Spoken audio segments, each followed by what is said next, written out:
Hello and welcome back to a Forgotten Hope 2 video, the start of a series that I have been planning for a while now, but when I still had my laptop it was actually too hard to make it. Basically, for a few months people have been asking for some kind of tutorial video of how to make a map. Now we do have tutorials by Fenring about how to set up the editor and stuff like that, so I won't go over that. However, what I'm trying to do here is film myself actually making a map to show my process and my workflow, as they say, and hopefully it will be interesting to some, especially to people who may be thinking about making their own FH2 map or a map, for example, for a different BF2 mod. And yeah, this is basically what I'm going to do here. So first of all, how do you start making a map? And it all starts, and this will be the focus of the first video, it all starts with a plan. You need to have a good solid plan, and you need to ask yourself several questions. The first one of which is, what kind of map do I want to make? That seems trivial, but it's actually not that easy, and there goes some thought into it. The first one that always should go into it is, what kind of map do you want to do? You know, at the end of the day, you're doing this for fun, you're doing this as a hobby, you won't get paid for it. It's your time you're spending on it, so you should spend it on something that brings you joy, basically. Something that you're interested in. For me, that is most of World War II, but there are some topics that I find more interesting than others, and that, of course, is always the starting point here. But there's also outside influences on what kind of map you can make. And the first one here, and the most important one, is you need to have a good overview of the assets that you have available, your capabilities, as in what kind of maps you can make with your skill level or whatever. And also you need to be aware of how much time do you have to spend on that map, and so how ambitious can you get with it. Now I have 6 weeks free time now, and these 6 weeks I intend to spend on a new mapping project. I did the same last year in 2018, and back then I made 80% of that French map that I showed off in the modular recruiting video, and then I had a 2-week break later in autumn where I made Motovsky Bay, which we also did a public test for. I think there's videos on my channel as well. So now for this break I am going to do a new project. So I have 6 weeks for that. Well, not for the whole project obviously, but for the main work part of it, for the work intensive, time intensive part. Then what you need to ask yourself is, what kind of assets are there in our mod or in whatever mod you're using, and can I get more? Now, if you the ideal situation would be, of course, if you could make your own assets that you need for the map. That's always really the greatest thing that can happen to you. But for most people, that's not the case. So you need to know, am I connected to people who can help me? For example, if you're part of the CMP crew, you have different capabilities than if you're just some guy mapping on his own. And so I'm part of the developer team, so I do have some people that can make new assets and weapons for me, and also probably will do it. But at the end of the day, those capabilities are also limited, and that kind of limits also what I can do here. On the other hand, from like a psychological perspective, my the way I do things was always, I'm just gonna start the map. Then if modelers, animators, coders and so on see that there's actually a map in the works and it's making progress, and they're way more likely to actually make stuff for you. So it's not a good idea to say, hey, I have this great idea for a map, can you make this huge fucking apartment building for it? People will be like, no, show me the map first, because I don't want to do that work for nothing. So yeah, you need to know what assets do you have available. Now, since I'm a member of the dev team, I also need to kind of see what direction the wind is blowing and we're generally moving in. So right now we're doing like a two-pronged offensive. One is towards the French front. As I said, I already made a map for that. and to be honest, not that interested in that front. I mean, it's still World War II, but at the end of the day, it's not my kind of part of it. So the second prong of our offensive is more interesting to me, which is more Eastern Front content, and namely winter content, because like most of the Eastern Front content that we have is summer 1944 basically, or autumn, summer and autumn, whereas the popular imagination, the Eastern Front is above all kind of like a wintry front, and because of that it's in the interest of the modding team to make winter content. Now obviously we could make one in 1944 or something, but then it's like it's just the same shit again, just white. So the idea is to move back in time a bit. I already did that with Motovsky Bay. Now the thing with Motovsky Bay is, well, that is a very unique scenario and there will be a lot of new infantry weapons on there. There aren't any vehicles on there. So it should be a relatively vehicle-heavy map, or at least a map that has some vehicles on it, set earlier in the war in the winter, preferably in the winter 1942-1943. So that was my idea on the outset. So the winter 1942-1943 is famous for the Battle of Stalingrad, and not without reason, because the Battle of Stalingrad basically changed the course of the war. It's one of the greatest battles of human history, which is why I don't want to make a map about it. First of all, I'm always good for the hipster option. I want to make stuff that you usually don't see in these video games. In Stalingrad you always see. So that's one reason why I decided against that.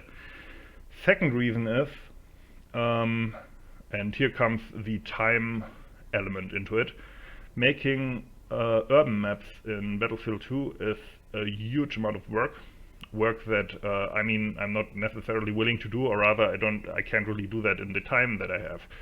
It's not enough time to make a proper Stalingrad urban combat map. Third reason is we would need a lot of custom assets. I'm not sure I can get as many custom assets as I would need to be confident in my Stalingrad map. But that's fine, because the offensive to encircle the 6th Army in Stalingrad is Operation Uranus, or Uranus, or whatever. A very famous offensive. What many people don't know, and what the Soviet government tried to kind of suppress, is that there was also a twin offensive that was launched in parallel, to Operation Uranus, which was called Operation Mars. Now, in the Soviet post-war literature, it was always claimed that this was a distraction operation. So the idea was Operation Uranus is the main event, and we will also attack Army Group Center, close to Moscow, in order to draw away German reserves to keep them from helping their encircled troops. Now this is kind of what happened. It certainly did lead to that, but in recent times I think the historical consensus was that this offensive was actually not really a secondary one, but a full offensive in its own right, and it was just kind of pushed under the rug because it failed, and it failed with heavy casualties. So this offensive will be the topic for the map. So, I'm in the editor right now, but to be honest we don't need that. What we need instead first is some research and also some planning. So let's close this for now and look at our historical topic. So what you can see here is a relatively simplistic scheme of the formation of the so-called Reshev's salient at the end of 1941. As a recap, in 1941, at the end in December, the Germans were counterattacked by the Russians in front of Moscow and thrown back in some disarray. If you ask modern Wehrabus, that was mostly because of the Russian winter, which for some reason didn't affect the Russians. Anyway, what happened is a salient formed. So on this map from Wikipedia you can see what exactly happened. So the Germans were pushed back and they did manage to keep the city of Reshef, sorry. And as you can see, if you control the city and this area here, you have a springboard to Moscow, because you have a bridgehead across the Volga River here. And from there you could theoretically launch another offensive in this direction towards Moscow. So these were the initial German positions in front of Moscow. Then came the Russian counter push and they fell back to this here. Now as you can see, this is a very awkward kind of position, because it's almost encircled. And in fact, the Russians did try to encircle it using an airborne operation, actually. Now, this is a bit outside of my scope here, but could also maybe make for a cool map. But yeah, they tried this airborne operation to encircle it, didn't work out. In the end, this was the form of this salient. So obviously, because it was like a dagger pointed towards the Russian capital of Moscow, they tried to destroy it. And they tried so in several huge offensives from 1942 to mid-1943, when the Germans actually evacuated it. So until then, the Russian offensives all failed, and they failed at a terrible human cost. In fact, this whole battle or series of battles has been called the Reshev's meat grinder. Operation Mars was one of these offensives at the end of 1942, concurrent with the Stalingrad offensive, Operation Uranus. So let's look at that. So as you can see, we zoomed in a bit. Not the nicest of maps, but you can kind of see what happened. So they attacked at the same time in several different sectors. One here, near Sychevka, then one up here in the Molodoy Tut sector, then here near Nelidovo towards Olenino, then over here, and the biggest penetration was south of Bely, or Belyi, where they actually got pretty far. However, they did not go as far as they had hoped, and as you can see, they were counterattacked by German panzer divisions, 19th Panzer, 20th Panzer down here, 14th Panzer up here, Großdeutschland division as well, and the Germans were able to contain these attacks and basically crush them, inflicting heavy casualties, and that basically led to the operation being a failure, and a very costly one at that. So obviously I'm not going to make a map out of all of this. Look at this clusterfuck. We would have to, like, these, and this is something that you're generally going to see when you look at Eastern Front maps. It's way harder to get detailed information and good kind of map concepts than it is for something like Normandy, simply because of the vast distances, the huge forces that were involved. Like, I'm pretty sure this alone here is comparable to the whole Ardennes offensive. So I think you get what I'm saying, right? Actually, maybe not this one, but like those two together are basically like the Ardennes offensive later in the war. So because of that, it's kind of hard to make maps at the scale of Forgotten Hope 2. But we will try. And how we will do that? By focusing on one of these sectors. And I chose this one down here, because there's relatively, for one thing, it was the most successful sector for the Russians, and there's a lot of information, or more information than for the rest. And at this point, I want to thank Radiosmersh, who was instrumental in finding lots of Russian sources for this battle, including very detailed maps and stuff like that. He speaks Russian, which I don't, which makes it, of course, way easier when you have a person like that to find information that otherwise you might not have access to. Anyway, thanks to Radiosmersh, I have a more detailed view of this. At some point, really, the normal sources of Wikipedia, they stopped to kind of cut it, and you need to go to some original sources. And here we have one. This is the original plan that the Russians drew up for their offensive in the sector. As you can see, pretty, what's it called? What's the best word? Pretty, like they wanted to achieve a lot here. Ambitious, probably the right word. So let's see, let's zoom in a little bit here. And here we go. Here we have Belgi, I don't know how to pronounce that, to be honest. And here we can see the plan of how they wanted to attack it and where the front was. And the front was, according to Glanz in his book After Stalingrad, which I of course can't show you here. So the plan was to attack on an axis between a village called Clemiatino, which I think is up here somewhere, 1 second, and Emilianovo, so Emilianovo is here. Clemiatino I think is up here. And yeah, that was basically the plan. Breakthrough here, and this is also what they achieved, and this is what I want to make the map about. So the unit that attacked here was the 6th Stalin Volunteer Rifle Corps, and they managed to break through here, but later were of course pushed back. But it will be about that initial breakthrough battle, because that's another thing that goes into planning your map. What kind of gameplay map, or what kind of map will it be gameplay wise?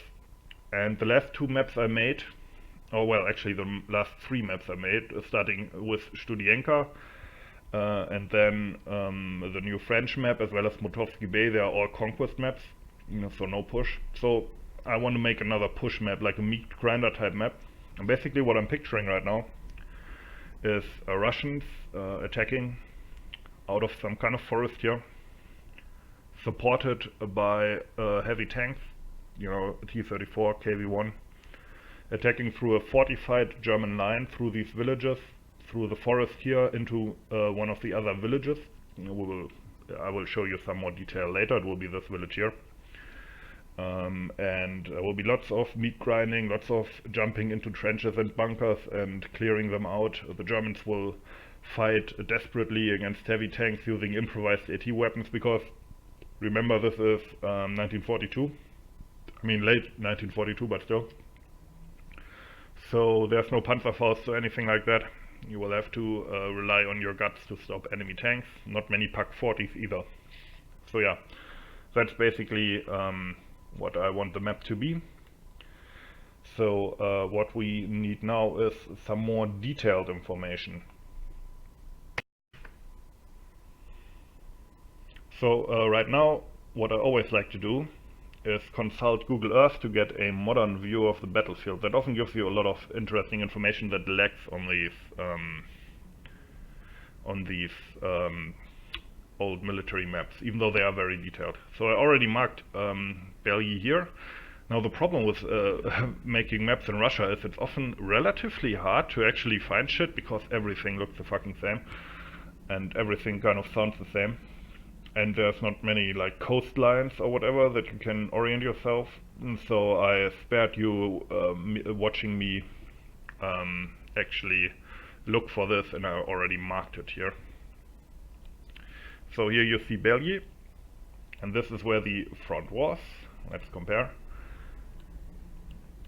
Belgi up here, and then you can see this road. Usually in Russia you have to orient yourself using roads and rivers. And then we have Emilianovo down here. So let's try to find that. Okay, we have Clemiatino here, we have Emilianovo here, and it's almost gone.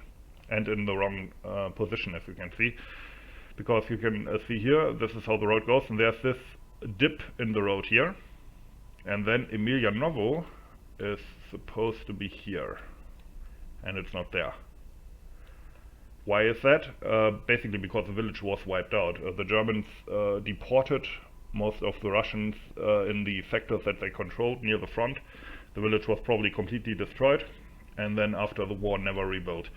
This is all that's left, and this is apparently called Emilianovo today, but not so back then. Back then it had a different name, which you can see here. Now I don't read Russian, or Cyrillic I should say, but luckily Radio Smersh did, what's it called, did looking forward, translated for me at some point. But anyway, here I have the same map but without the what's it called, without the Russian plans on it, and this is probably what I will be using to make my initial plan. So here this is the breakthrough sector, and already what I'm kind of planning to do is the Russians will start here in this kind of low-lying forest area, and then there will be one sector here with this little village and this one here, Emilianovo. So one flag here, and this will be like an outpost line. I will show you some more details later. Then there will be this forested area, which will be the next sector, like a German fallback position. And then the last sector will be this village here, which is called, one second, Przeshinino. Alright? So, this is already a very nice map to make your plan around. These Russian military maps are very useful for that, because they show a simplified version of the terrain, yes, but still a very detailed one and with lots of information. So yeah, that's the rough plan here. But as they always say on CSI, enhance. Well, obviously you can't do that here really, but what you can do is look at this map, which is the actual low-level plan. Now this is kind of hard to see here. For one thing, we can see that this village up here, which is Emilianovo today, was called Toropino back then. And then we have Emilianovo down here, and then this will be off map. Petrioshino, Kuzmino will be off map. Here you can see the Russian plan. These are 3 battalions that were supposed to attack. You can see the lines here that are the boundaries between the battalions that you shouldn't cross, because otherwise you get into the firing line of the other battalion. By the way, this is something that always makes me chuckle when people say, "Oh, why is there so much OOB area on FH2 maps? Shouldn't it all be in play? Then it's more tactical." Well, it's completely unrealistic, because even in real military operations you have OOB lines, because otherwise the whole battle will be a whole fucking disaster. Anyway, you can see here 1st Company, 2nd Company, 3rd Company. Back here they had these 76mm guns, infantry guns as backup. These I think are Maxim machine guns, although I'm not 100% sure about that. Although one per company kind of seems right. And for fire support, of course. Might be mortars as well, although probably not. So what makes this quite interesting is that we can see German positions that the Russians drew onto this map. Now I'm not sure what this is supposed to be, if this is some kind of barbed wire obstacle, or if this is just a general symbol for the front line. I might look into that later. But what makes this interesting is here you can see these are German machine gun nests, well fortified machine gun nests that they drew in here. We won't be able to completely recreate this, because we have to scale down the map considerably to actually get it into the FH2 scale. But this is quite interesting, because it looks like they had these different machine gun posts here. It's kind of like an outpost line. Mortar positions here behind Toropino. We can very nicely recreate these. And then these are this is the Soviet map symbol for a farmstead with like a garden, and they numbered them possibly for fire support. Now what we can see here, this is still kind of there, even though it seems smaller today, and of course it was renamed. Emilianovo completely gone, but you can see here, and if you compare it to the bigger map, that there was this main road that is still there. And then you can see there's a smaller road that kind of goes off here towards the west. This is, by the way, another nice thing about this as a scenario. The Russians are actually attacking towards the east in this, because of that Reshev's salient. Now if we look at Google Earth, as I said, this is Todopino and Emilianovo gone. But you can kind of still see the outline of that original road that went down here, and this is, I think, either this road here or maybe this, it's kind of hard to see, but this is, I think, where the village was laid out. Like, this is where these houses were. Again, they are completely destroyed. Probably the inhabitants were killed or deported. So in this scenario, Google Earth will actually not be that useful to us compared to, for example, in Normandy, where that kind of stuff didn't happen. This will be useful because compared to this, now the usefulness of this map is of course that you see the German positions here. But what makes this one useful is that you can see the general outline of the village, and I like to use that to actually plan the villages. But okay, so we have a pretty good idea of what this looked like, sorry. And there's actually another map that Radiusmersch found, which is from the same area later. Not quite as detailed. This is, as you can see, from the 30th of December. This is actually long after the operation had failed, and this is how the Russians defended the same area in the other direction. So you can see Emilianovo here, Todopino up here, and FH2, or whatever it's called, over here, which will be the last objective. So just to reiterate, this will be the Russian main base. Germans will defend here and here, then here, and then the last stand will be here, and also on this hill here, which is where a lot of fighting was. This was actually the German headquarters. I don't remember the number, but it was the Luftwaffe field division that defended here. The Russians had quite some trouble defeating them in this strong point. Maybe later, the video is already running too long, maybe later I will read you the after action report. But here is a nice detailed view. Okay, that's opening in GIMP. Well, get used to this one, you will be seeing a lot of this program. So here you can see Przecieszino. I think this might be a minefield. Here you can see the forest that we looked at earlier. And this is the defensive layout. So you had the trenches here. These are the different buildings. Apparently some kind of graveyard down here. And these are German firing positions, possibly bunkers. And they had anti-tank guns between the buildings here and where the terrain was rising here, more guns. And you can see here as well the rising terrain of the hill. So let's look at this again in Google Earth, and it's gone. You can see Emilianovo, or Todopino back then, Emilianovo was here, destroyed. Forest is still there, and it's gone. Now, down here you can see a little creek or river. If you look at the original map, there's a creek down here. I think that's this creek. So, and there's also like a path or road here. So I'm guessing the village was in this area. And now this is, of course, a nice thing about Google Earth is you can get a 3D view of your terrain. And this is the hill, and the village was here, and on this kind of rising slope. So there will be a flag here, and then one on the hill up here. Hill is lightly wooded. I don't know if it was like that back then. Generally speaking, this kind of vegetation grows relatively quickly, so we have some freedom here in order to create cover for our guys. Yep. So yeah, this is the defensive layout. Again, we won't be able to completely recreate this, but we will at least try to get the general gist of it. Now, the hill was especially interesting in that the Germans had armored support on here, and the Russians actually threw what they faced in their combat report here.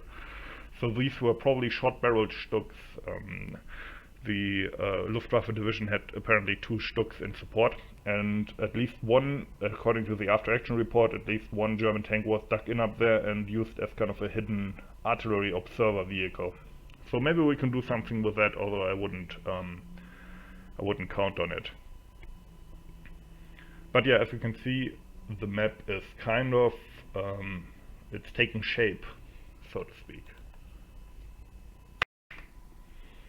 Alright, so what we do next is make what I like to call the source file for the map. Oh, by the way, I make a folder where I usually put all of my files for each map in. Makes it easier to keep track of everything. So for the source file I use GIMP, and here we go. And what you need to do now is make a new one. For a 1 × 1 kilometer map, you need to make it 2048 × 2048. And here we go. And that's our map. And let's already, no, not that, let's already save this in our, what's it called? Let's already save that in our operation mass folder here. And we will use the name exported image for reasons that I will show you later. So that is literally the most important file for the map right now and almost throughout the whole project, even though right now of course it's empty. Now we need to fill it with different stuff. First of all, the big Russian map here, which will take a while to load because it's fucking big. Here we go.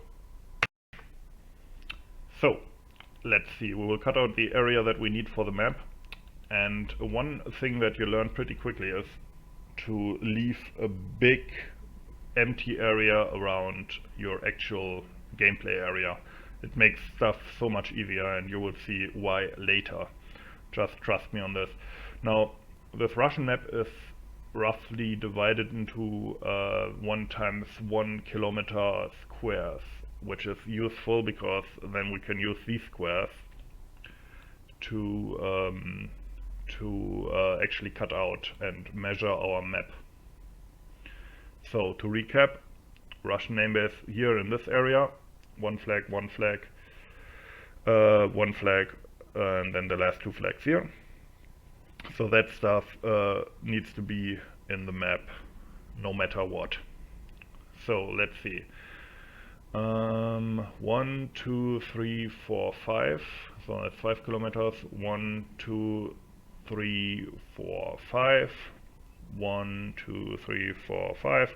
So that's basically the area we will be cutting out, plus a little bit, because usually these aren't perfect squares.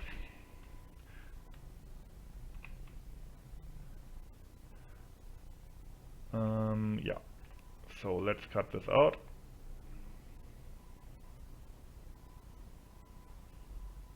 Plus a little bit. We can't put the whole map over there because it's so big it might actually crash GIMP. The reason I'm using GIMP, by the way, even though Photoshop is technically, make a new layer and already call the layer military map background. You need to organize this stuff. Oops. The reason I'm using GIMP, by the way, is because it was free when I learned image editing, and I was very poor back then, being a college student and all. Now technically Photoshop is the more professional option here. So if that is important to you, do that. But GIMP usually works the same way as Photoshop. So what we have to do now is 1, 2, 3, 4, 5, get the 5 × 5 kilometer square roughly into here using the scale tool. Let's see, we did leave some width around it. This is always a bit of guesswork. Still needs a little bit, needs to be made a little bit smaller, and it probably won't completely fit due to them being not technically complete squares but grid lines. Okay. Note that this part of mapping I actually don't do all that often because I don't start new maps all that often, so there's often a lot of trial and error going on here. Let's see, how are we doing now? 1, 2, 3, 4, 5 seems roughly correct. 1, 2, 3, 4, 5-ish. Wait, did I cut this out wrong? Well, it doesn't matter all that much because this is, yeah, this is basically what we need. Yeah, let's see, can I, because this is the last leg, right? Yeah, okay, so this is basically what we need. We have a nice background here. So what we do now is eben auf Bildgröße, or basically cut out the rest around here. And this is our background. So next up, what we need is we need to try and get, and this is where it gets a little bit complicated, we need to try and get our height map. So for height maps, I usually use this website called Terrain Party, which is for the game City Skylines, which is like a city building game. And I think I found Beiji here. Yeah, Beiji. I will pronounce it differently every fucking time, just because I can. And this here is the area we are looking for, roughly. And we can't zoom in further, which makes this a bit annoying, but this dip in the road here is this dip in the road here. Again, in Russia, every fucking thing looks the same. I don't know what they're doing there, to be honest. And because of that, it's easier to orient yourself using the road network and roughly the forest in this case. Because if you compare this part of the forest with the, I zoomed out here, with the forest on Google Earth, you can see this part here looks a lot like this part here. So yeah, this is the area. So now, in order to get the height maps, you're using this tool. And let's see, it is set to 18 square kilometers here. And what you have to do now is figure out, I think it's actually already correct, isn't it? Because these are 1 kilometer grid lines, right? Not 100% sure, but if I look at it and compare it, let's see. And yeah, there's a lot of guesswork going on here right now. Where is it? Here. Yeah, looks like, yeah, kind of looks like that's 1 times 1 kilometer. Although I'm not 100% sure, but it does kind of look like it. If we put it like this, should be kind of correct. Yeah. Kommt hin, as they say in Germany. Down here, yeah. No, I'm not 100% sure, but I think that's correct. And let's check it on the bigger map again. Yeah, because here you have another dip in the road. And this is where this square is, right? Yeah. So yeah, we're roughly correct here. Since the terrain here is not like amazingly complex or detailed, it's not that huge a deal if it doesn't completely fit.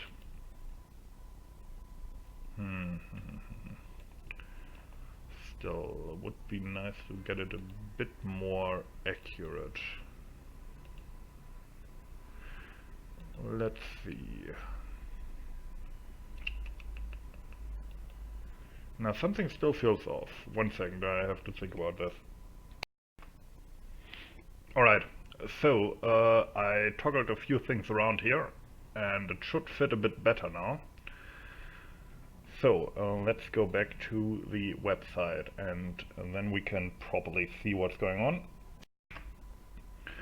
So what we can see is there's this nice dip in the road which we can use to orient ourselves. So because we can see that here, looks slightly different, but I think that's that area. So in the lower center grid, this here, oh, forgot to do that, but in the lower center grid, this here should be, you know, in this area. And if we manage to achieve that, like this, then the rest should at least roughly line up, if my theory is correct. Then, yep, it does. We have that area over there. And you can see this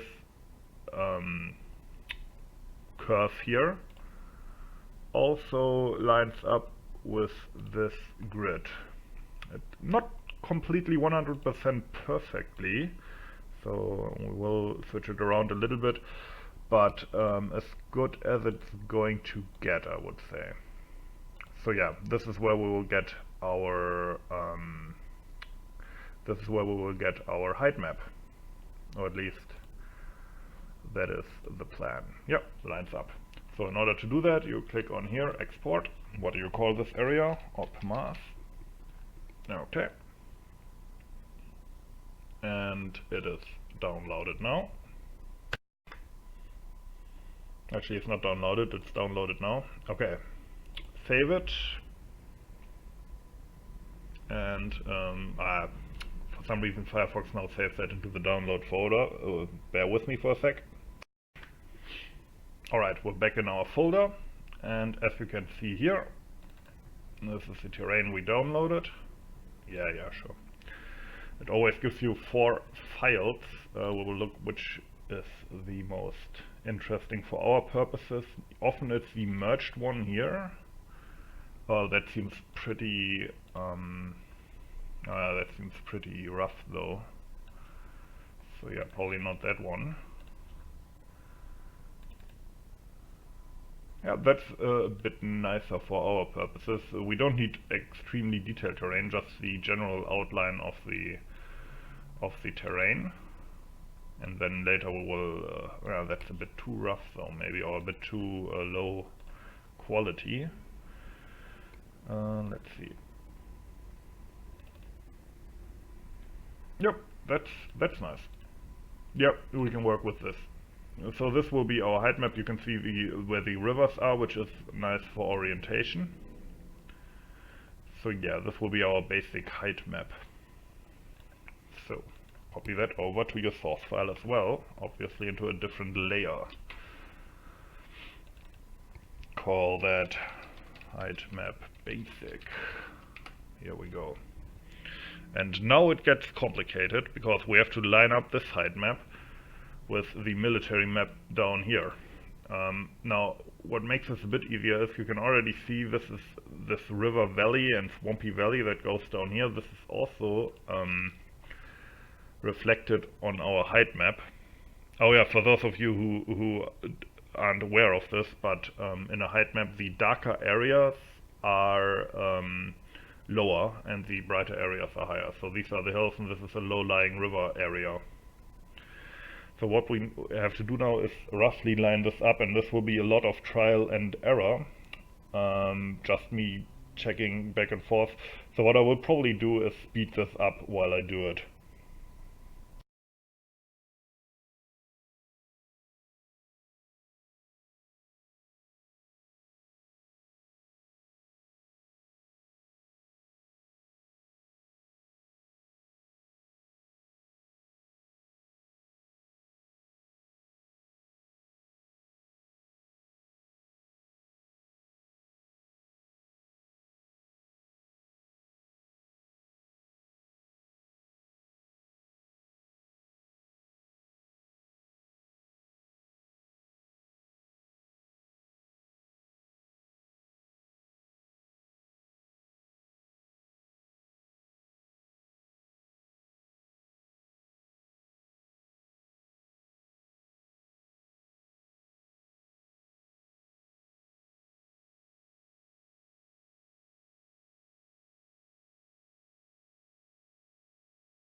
And we are back. I'm pretty sure, for one thing, that took ages. I'm like, what the fuck? Usually that goes quicker, but I'm pretty sure I lined it up now.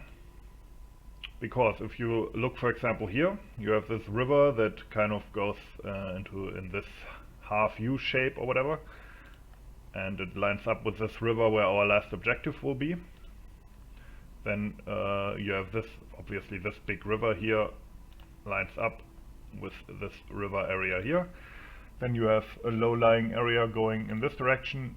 This is this river, which will be one of our maps, what's it called? Which will be one of our map's kind of boundaries on this side. Same with the low-lying area here. That's also this river going in here, like, and here you can see there's this little valley, which will be on the other side. So yeah, that was boring, but we did it. Now the even more boring part begins. So what we will do now is, first of all, this basic map we will, or this basic height map, we will cover it, we will copy it, sorry, and call this height map 1. There we go, and cut it.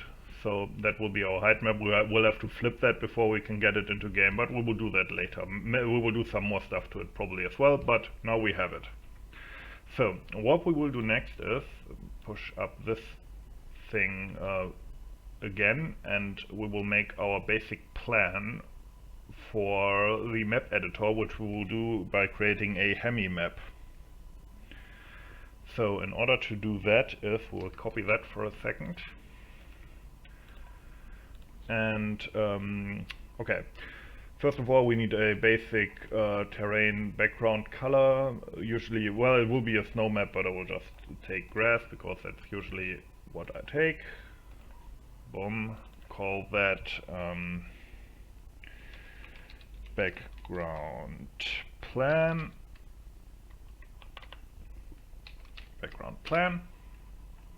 Then we do the same again, call this roads plan. This we will, roads I usually make like gray, or like really light gray. Copy it again, new layer, call this village plan. Villages, we will make it head darker. And by now you will probably realize what comes next. Forest plan.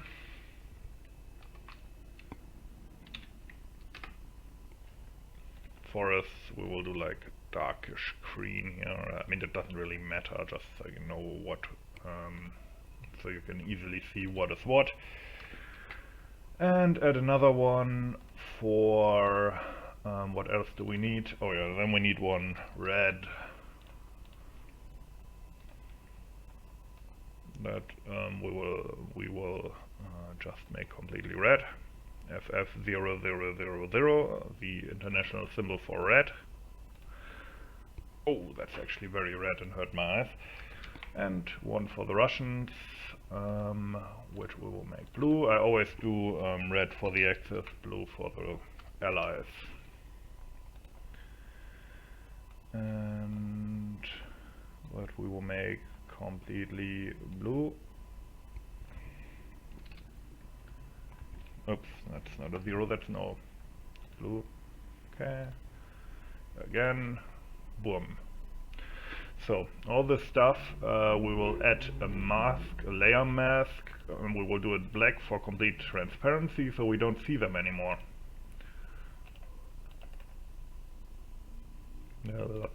We'll do that for all of these, except the background, because the background is always there.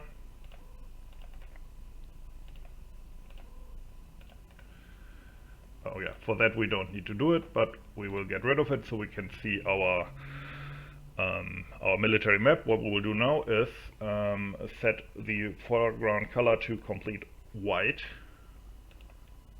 Select for the roads. We will start with the road. With the roads, we will select the mask, and then paint on the mask in complete white. To do that, we use the normal brush tool. Let's see, zoom in already a bit. Brush, we need to get that a bit bigger. 1 second. Let's put it to 20 pixels. That's 29. It's a bit dark in my room, so I can't see my... Yep, that's big enough. And what we will just do now is click once, then hold shift. That's actually a bit wide, but fuck it.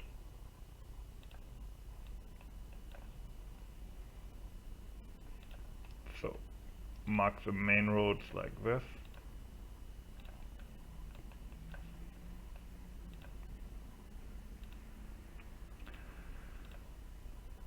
Just paint along the main road on the military map or whatever you're using as a, what's it called, as a background.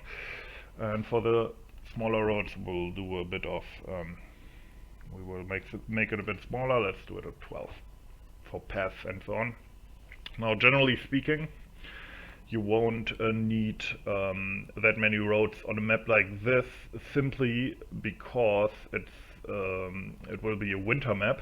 Also, there's not many roads in the actual playable area. If you look at this, will be a winter map, and many of the roads just weren't there anymore, covered in snow. So again, I will speed this up for the roads.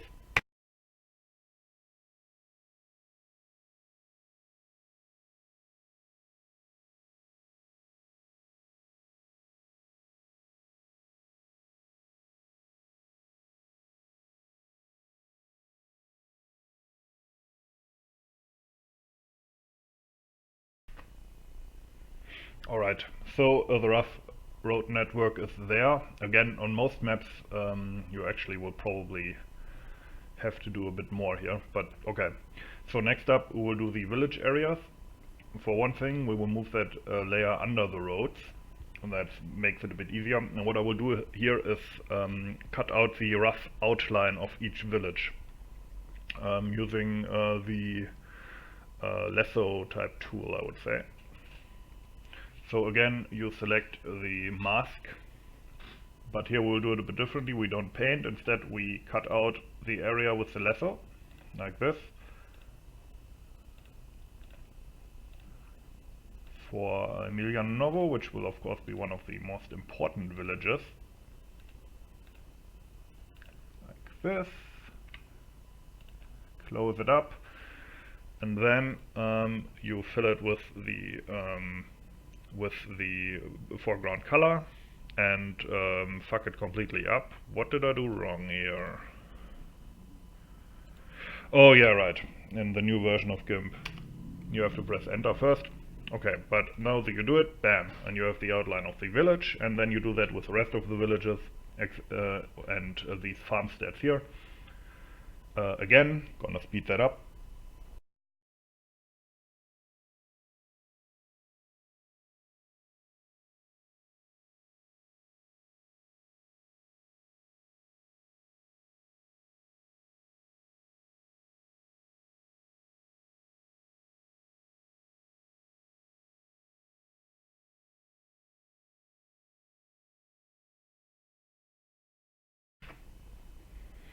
Alright, so I marked the major villages and some outside of the combat area as well, but those that I need are marked, but not all of them.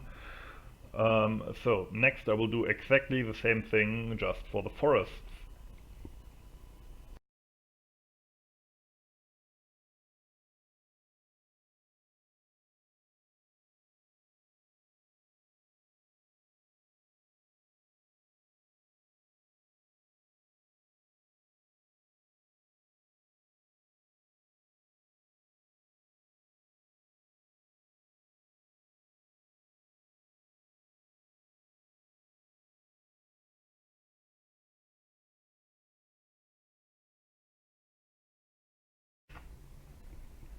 Alright, so there was the forest.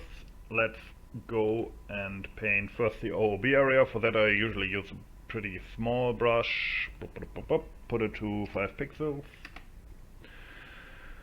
You know what, let's start with the Russian main base actually. Usually I put a big star on the map for that.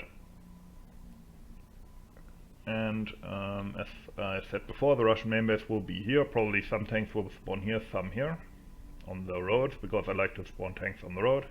So let's do that wrong. What did I do wrong there?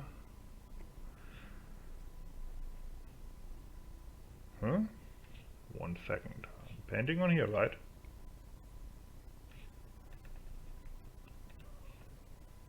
Oh. I still had that up there. Never mind about that. So, Russian main base will be here.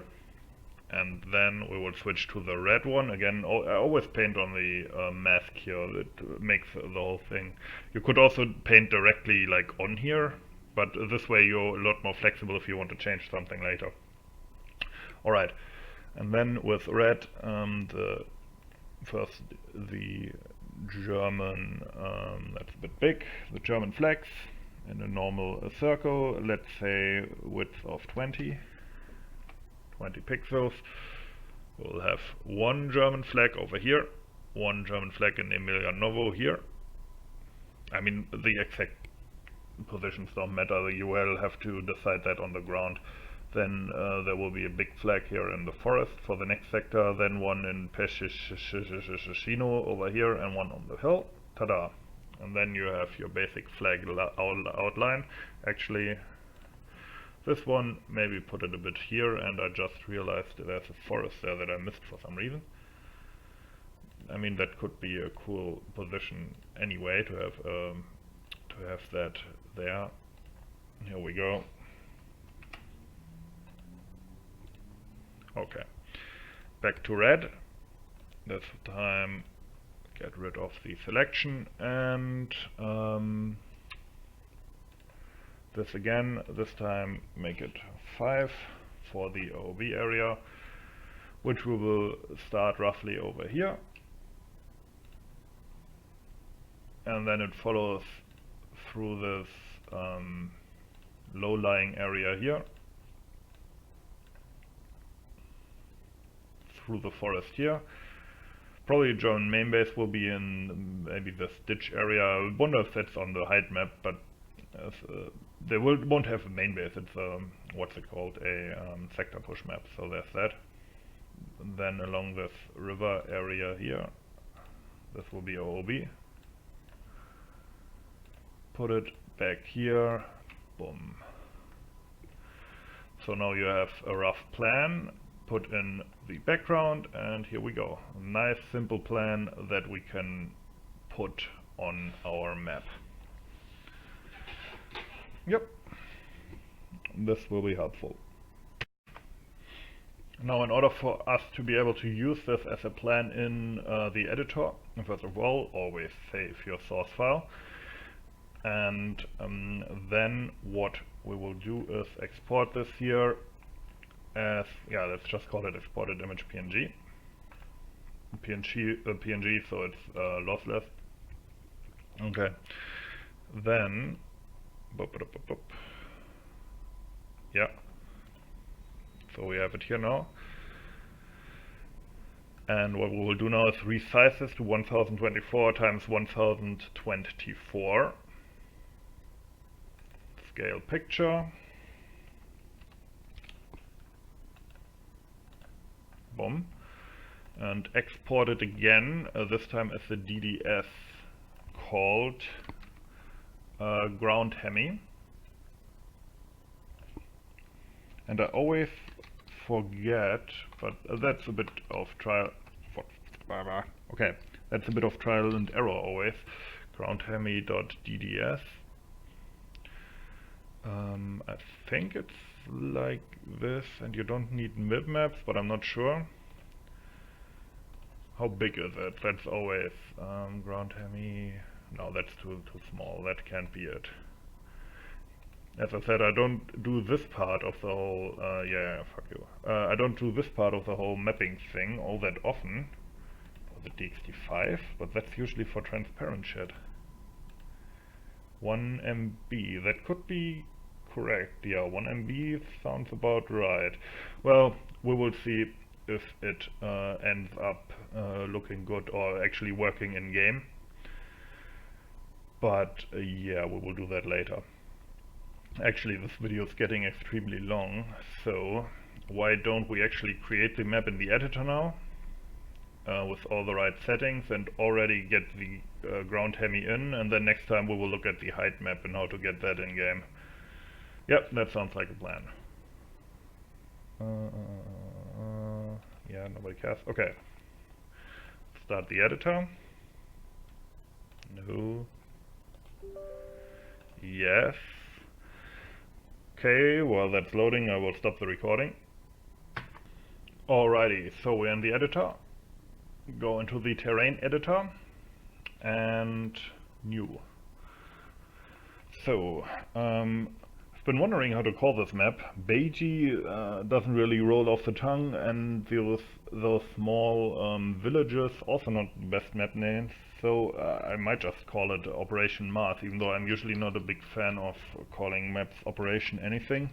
But I think in this case it's a pretty cool name. And we will make a 1 kilometer map, so 512, scale 2. Basically in FH2 you do either that or that, and always scale 2. In scale 1 you run into problems with roads and stuff, even though it can make for very varied terrain and very detailed terrain. If you go for 4, you can make really huge maps theoretically, but the terrain is so low quality that yeah, I would advise against that. And let's create the map.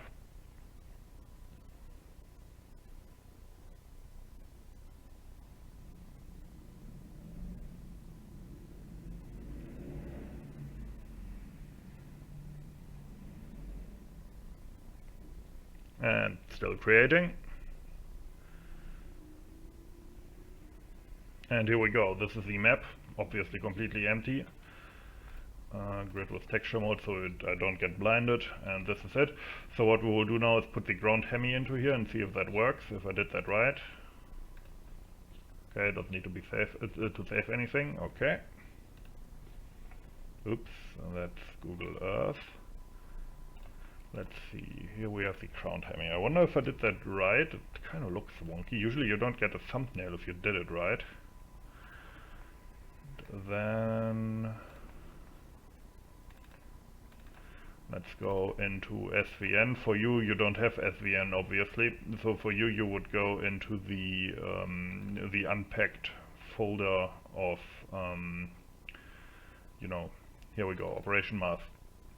And as far as I know, the ground hemi, yep, there's already one there. Let's see, 1 kilobyte. Oh wait, that's empty though. Okay, let's just replace that. Well, we will see. We will see what happens if I load the map now, if it crashes or anything. Yes. All right. FH2. And the recording again. And here we are back in the editor. Moment of truth. Render hemi map mode. Boom, yeah, worked. So now we have a nice plan for our map on our map. Of course it's still fucking flat. But that's not that important, because we will of course add at some point a height map, but I think we will do that next time. But yeah, you can theoretically already move around on the map. Here we have the first objective, the second one over there. So yeah. Anyway, hope you enjoyed it. As always, thanks for watching. Hope it wasn't too boring actually, and have a very nice day.